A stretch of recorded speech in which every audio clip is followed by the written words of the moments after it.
Welcome to Archive 314, a series dedicated to unraveling forgotten signals, hidden experiments, and stories that were never meant to be uncovered. Tonight, we examine one of the strangest digital anomalies ever reported. A website that does not exist during the day, cannot be accessed at night, and yet appears for exactly 1 minute at 3:14 a.m. Not before, not after. Just 60 seconds of existence, before vanishing into the void, as if it had never been there at all. What was discovered inside this 1-minute window would confuse programmers, terrify researchers, and ultimately give rise to one of the internet's quietest mysteries, known only by those who witnessed it, Echo-3. The legend began on a forgotten tech forum in 2015 when an anonymous user posted a curious claim. They wrote that a website appeared online at precisely 3:14 a.m. every night, lasting only long enough to display a single blinking cursor and a short message. Most readers dismissed the idea immediately. A glitch, a hoax, some teenager playing with timestamps. But curiosity is a powerful force, and a small group of insomniac users decided to test the claim. They synchronized their devices, opened their browsers, and waited for the clock to strike the exact second. At 3:14 a.m., their screens flickered, and the website loaded. A pitch-black page, a lone red cursor, and then a single word: listen. It was unnerving in its simplicity. No buttons, no menus, no links, no scripts. Just that one word, glowing in red, pulsing slightly as if breathing. The visitors attempted to inspect the page, expecting to find code hidden behind the minimalist interface. But what they found instead made no sense. The website wasn't composed of HTML or JavaScript. It appeared to be formed from raw packets, fragmented data that should not produce a functioning website at all.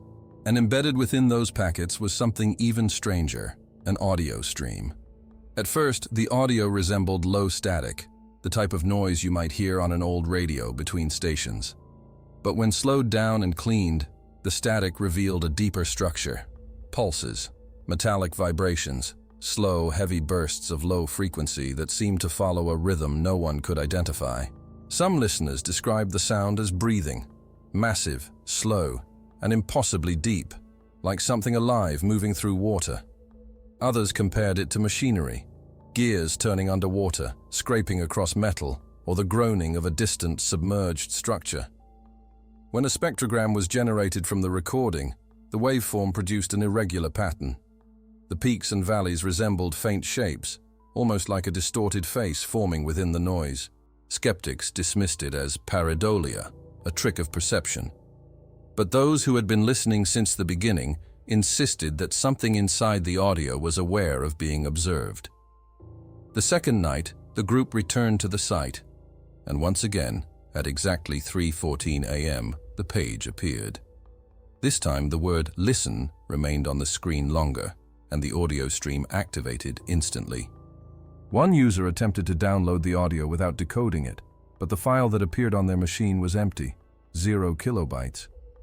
Another user tried capturing packets a different way, but the content they received was not the same as the night before. The audio had changed. The rhythm was different. The pulses occurred in a new pattern, as though the source had shifted or something new had interfered with the original signal. Attempts to locate the domain's hosting server led nowhere. DNS lookups failed. Voice records returned null. The site did not exist according to any registry, and yet it manifestly appeared for exactly 1 minute every night. A strange detail soon emerged. The timestamp, 3:14, wasn't random. It matched the first digits of pi, 3.14155926. A number that represents infinity, a loop without end, a pattern embedded in nature itself. And still, the most disturbing part was yet to come. As the nights went on, more users joined the effort to study Echo-3. Some attempted to screen record the phenomenon, but whenever video capture software was enabled, the website refused to load. Screens froze, browsers crashed. In one case, a user claimed their entire system restarted the moment the clock hit 3:14. It was as if the site was aware of attempts to document it. The audio streams also behaved unpredictably. spectrograms generated on different nights never matched. The patterns shifted, evolved, dissolved, and reformed, sometimes producing shapes that resembled symbols or incomplete letters. Other times, they looked like nothing that could be identified, organic yet mechanical, familiar yet alien. One user, a network engineer with decades of experience, attempted something different. He created a local proxy that would intercept traffic between his browser and any external source. His goal was to determine whether the website's audio originated from the page itself or from somewhere else. When Echo-3 appeared that night, his proxy detected a burst of data that bypassed normal routing. It did not come from a recognizable server. It did not pass through typical internet pathways. It arrived as if injected directly into his connection, originating from an untraceable point. When he analyzed the source identifier, he found a location. Not a host name, not an IP address, coordinates. The coordinates pointed to a remote location in the Pacific Ocean, a place with no cables, no research stations, no underwater infrastructure, a place known for its extreme depth and acoustic anomalies. The engineer shared his findings on the forum, and soon the group began connecting Echo-3's audio signatures with known underwater recordings. What they discovered changed the tone of the investigation completely. Echo-3's signal shared structural similarities with real acoustic phenomena documented by NOAA, low-frequency anomalies known for decades. The most famous of these was a sound recorded in 1997, nicknamed the bloop, a massive, powerful underwater noise detected across thousands of kilometers of ocean. Its origin remains unconfirmed to this day. This revelation shifted the theory. Echo-3 wasn't transmitting anything. It was receiving something. The website was acting as a listening post, a digital relay, capturing a signal from the deep ocean and converting it into a form that could be detected, right before vanishing again. But the question became, why 3:14 a.m.?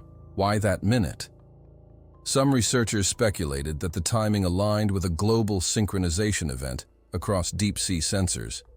Others suggested that the signal was cyclical, repeating every 24 hours at a precise moment. A few believed something else entirely, that the signal wasn't human-made. On the 10th night of the investigation, something unexpected happened. The page behaved differently. Instead of fading in smoothly at 3:14 a.m., it flickered violently, producing flashes of red distortion. The audio stream activated before the page fully loaded, generating a deeper, heavier pulse than any night before. Some listeners described the sound as if something massive had moved beneath miles of water, displacing unimaginable pressure. Others described it as a reply, as if the signal had become aware of its observers. The blinking cursor froze, jittered, and then displayed something completely new, something no one had seen in previous nights. The word "listen" flickered out, replaced by a second message. Not static, not random characters. A single phrase, "Echo detected." The screen flashed rapidly, displaying a sequence of numbers, coordinates, but different from the previous location. And then the site vanished. For the first time, Echo-3 appeared unstable, as if the connection had been interfered with. Users attempted to reload the page for the remainder of the minute, but nothing returned. At 3:15 a.m., the site disappeared completely. The group returned the following night, but Echo-3 never reappeared. Not at 3:14, not at 3:15, not at any moment in the following days. The domain no longer pointed anywhere. DNS lookups returned nothing. It was as if the website had been erased, stripped from existence. Those who had witnessed it kept refreshing at 3:14 a.m. for weeks, hoping it would return, but it never did. Some believed the signal was no longer being transmitted. Others believed the signal had been received, and that whatever was listening had responded, and that response had changed something. The silence that followed felt heavier than the audio Echo-3 once played. After Echo-3 vanished, the small community that had studied it fragmented into two groups. Some believed the website was nothing more than an elaborate ARG or a highly sophisticated art project. But those who had collected data, who had examined the packets and compared the audio signatures, insisted that the anomaly was real. One user in particular, a marine acoustics hobbyist, attempted to manually decode the final burst of audio captured during the flickering incident. He slowed the frequency, filtered out the broadband noise, and layered multiple passes. What emerged was not a face, not a symbol, but a pattern, circular, rhythmic, and disturbingly familiar. It resembled the harmonic structure of deep-sea seismic waves, but with a subtle modulation that suggested intention, a signal that had been shaped, not produced naturally. As he continued his analysis, he noticed something else. The timing of the pulses did not match any known natural phenomenon. They followed a ratio often found in biological systems, heartbeat patterns, breathing cycles, even communication rhythms observed in large marine mammals. But this was not a whale. The frequencies were far too low, the waveforms far too broad, and the scale implied something of enormous size, or something operating under pressures that would crush any known living organism. He described the sensation of listening to the slowed audio as feeling like something was moving inside the ocean, something trying to communicate, but only able to speak through pressure and resonance. Another user, a retired sonar technician, confirmed this interpretation. He said the pulses reminded him of classified recordings he had once analyzed, signals that governments monitored but never publicly explained. He warned the group to stop digging, claiming that some deep ocean signatures were not meant to be traced. He left the group shortly after posting this message. His account disappeared within minutes. With Echo-3 offline, the remaining community members tried to recreate the anomaly by connecting to archived versions of the website, but the Wayback Machine showed nothing. Not a single snapshot. Not even a broken link. This was unprecedented. Even deleted pages left traces behind. Echo-3 left none. The server never existed according to public records. Some speculated that the site was hosted on an experimental peer-to-peer protocol or on a distributed node that activated only when the signal did. Others believed it had been masked behind layers of encrypted routing that dissolved as soon as the signal was received. Finally, one user attempted something unusual. He looked up the second set of coordinates that flashed on the screen during Echo-3's final appearance. They pointed to a region known as Point Nemo, the oceanic pole of inaccessibility, the farthest place from any land. It is the most remote location on the planet, a place so isolated that astronauts aboard the ISS are often closer to humanity than anything at Point Nemo. It is also the location where space agencies intentionally crash satellites, and where many anomalous oceanic signals have been detected over the past century. When the group compared Echo-3's captured audio to historical anomalies recorded near Point Nemo, they found a disturbing correlation. The rhythm of the pulses aligned loosely with a phenomenon documented in the late 20th century, a deep, rumbling sound that seemed to stretch for hundreds of kilometers, as though something enormous had shifted beneath the ocean. This event had no official explanation. Some researchers theorized it was caused by ice fracturing in Antarctica. Others quietly suggested something far larger. But the most unsettling discovery came from a user who overlaid Echo-3's final pulses onto a spectrogram of the bloop. The peaks did not match perfectly, but they resonated in parallel intervals, as if both signals were part of a larger pattern, different notes of the same deeper frequency. This led to a chilling question. If Echo-3 was receiving a signal from the ocean, and that signal resembled the bloop, was the anomaly captured in 1997 still active? And if so, had Echo-3 been built to monitor it? Or had the website served as a bridge, something that allowed the signal to reach the surface, if only for a minute each night? The deeper the group investigated, the clearer it became that Echo-3 had never been meant to remain accessible.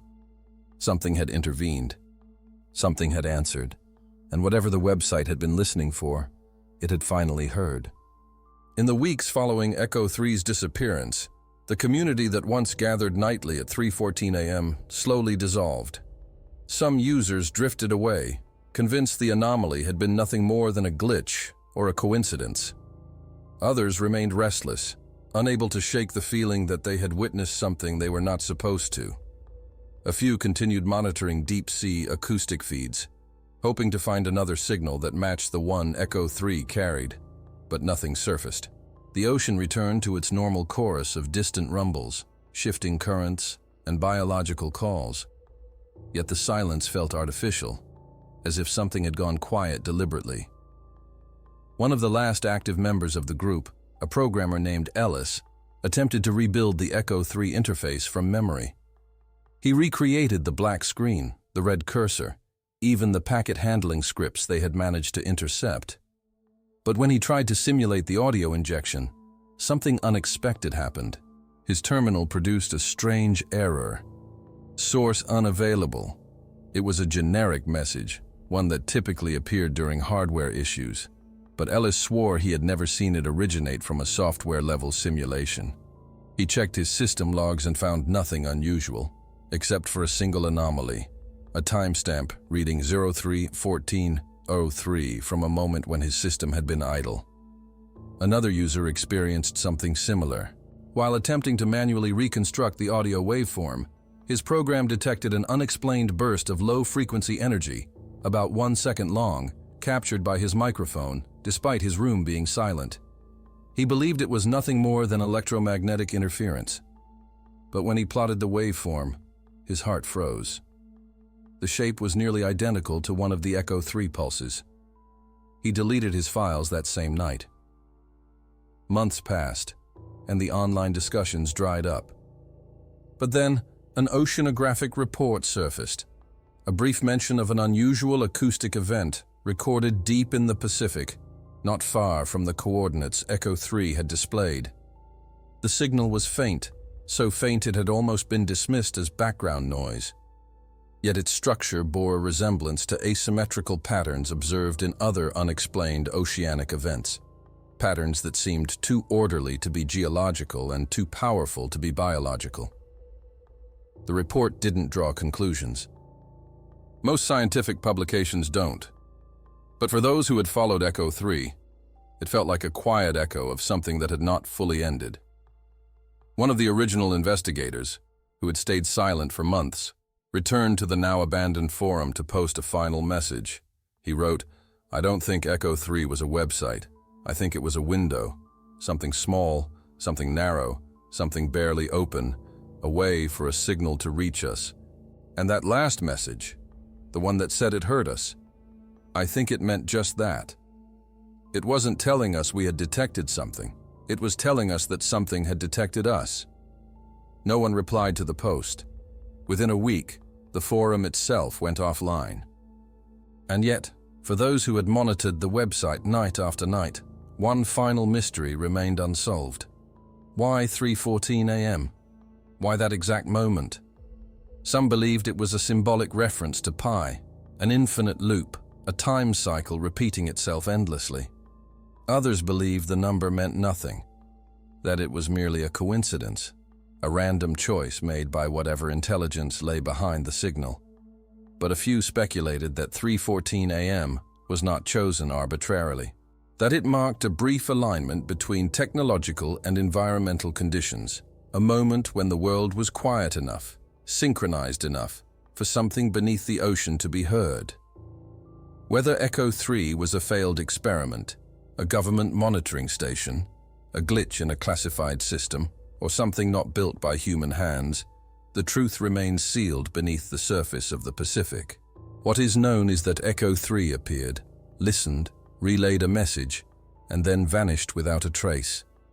No logs, no archives, no evidence that it ever existed at all, except for the memories of those who saw it and the fragments of data they captured before it was gone. And the ocean. The ocean keeps its secrets deeper than any vault humans have ever constructed. The internet forgets nothing. Yet somehow, Echo-3 vanished without a trace. And if it truly was listening, what was it trying to hear? More importantly, what answered? Tomorrow. we open another file. Welcome to Archive 314.